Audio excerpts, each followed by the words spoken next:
میں قسم کھاتا ہوں قیامت کے دن کی، اور قسم کھاتا ہوں ایسے نفس کی جو اپنے اوپر ملامت کرے۔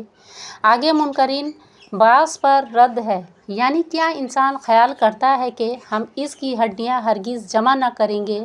ہم ضرور جمع کریں گے، اور یہ جمع کرنا ہم کو کچھ دشوار نہیں، کیونکہ ہم اس پر قادر ہیں کہ اس کی انگلیوں کی پوریوں تک درست کر دیں۔ بلکہ بعض آدمی قیامت کا منکر ہو کر یوں چاہتا ہے کہ اپنی آئندہ زندگی میں بھی بے خوف و خطر ہو کر فسق و فجور کرتا رہے، اس لیے بطور انکار کے پوچھتا ہے کہ قیامت کا دن کب آئے گا؟ سو جس وقت مارے حیرت کے آنکھیں خیرہ ہو جائیں گی اور چاند بے نور ہو جائے گا۔ اور چاند کی کیا تحسیس ہے، بلکہ سورج اور چاند دونوں ایک حالت کے ہو جائیں گے، یعنی دونوں بے نور ہو جائیں گے۔ اس روز انسان کہے گا کہ اب کدھر بھاگوں؟ ارشاد ہوتا ہے ہرگز بھاگنا ممکن نہیں، کیونکہ کہیں پناہ کی جگہ نہیں۔ اس دن صرف آپ ہی کے رب کے پاس ٹھکانہ جانے کا ہے۔ اس روز انسان کو اس کا سب اگلا پچھلا کیا ہوا جتلا دیا جائے گا، اور انسان کا اپنے اعمال سے آگاہ ہونا کچھ اس جتلانے پر موقوف نہ ہوگا، بلکہ انسان خود اپنی حالت پر خوب مطلع ہوگا۔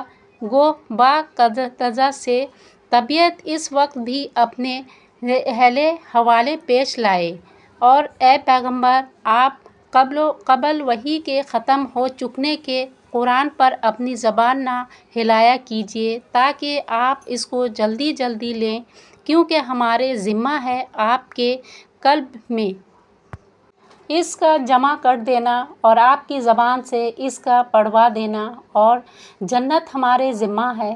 تو جب ہم اس کو پڑھنے لگا کریں، یعنی ہمارا فرشتہ پڑھنے لگا کرے، تو آپ اس کے تابع ہو جایا کیجیے، پھر اس کا بیان کرا دینا بھی ہمارا ذمہ ہے۔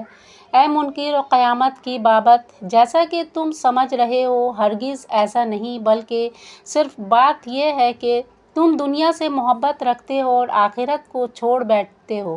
بہت سے چہرے اس روز برونق ہوں گے، اپنے رب کی طرف دیکھ رہے ہوں گے، یہ تو مومنین کا حال ہوا، اور بہت سے چہرے اس روز بدرونق ہوں گے، اور وہ لوگ خیال کر رہے ہوں گے کہ ان کے ساتھ کمر توڑ دینے والا معاملہ کیا جائے گا، یعنی ان کو عذاب شدید ہوگا۔